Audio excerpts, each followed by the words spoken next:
Көз жумган 2 жаштагы бала Ош шаарындагы балдар жана үй бүлөнү реабилитациялоо борборунда тарбияланып келчү. Аталган борбордун жетекчилиги ал бала шал оорусу менен жабыркаганын жана анын чарчап калышына абалы оорлошкону себеп болгонун айтууда. Тяжелый ДЦП эле, оор ДЦП, анан порог развития, аномальный порог развития, аябай көп аномальный порог развитиясы бар болчу.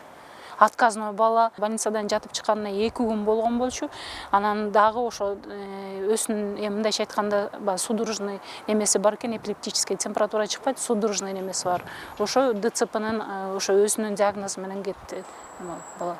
Окуя 23 ноябрь күнү таңкы саат 5 чамасында болгон. Балдарды реабилитациялоо борборунун жетекчилиги 2 жаштагы баланын чарчап калганы боюнча ата-энесине билдирген. Бирок алар баладан баш тарткан үчүн жерге көмүү зыйнатына келбестигин айтышкан.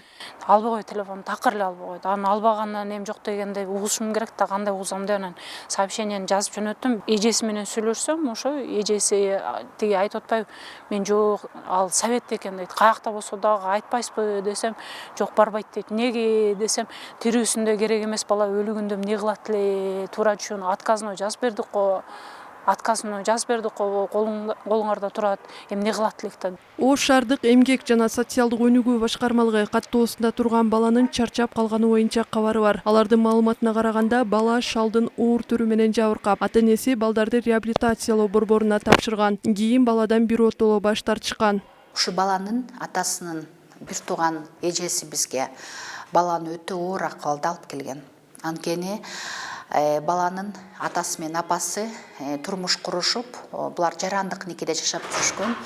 Анан турмуш кургандан кийин көп болбой эле ажырашып кетишет. Анан мен эми бул багуудан баш тартам дегенден анан нотариус тарабынан отказ жазып берди, баланы багуудан баш тартам деп. Анан биз ал адамды аталыктан ажыратуу боюнча сотко бергенбиз.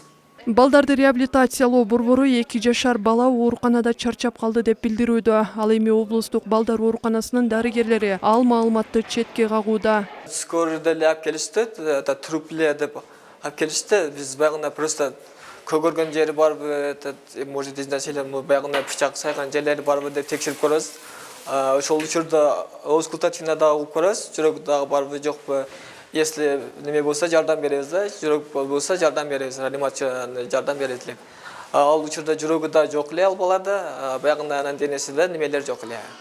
Суптар, иштеке особый немелер жок эле. Денеси музаганы көп болгон.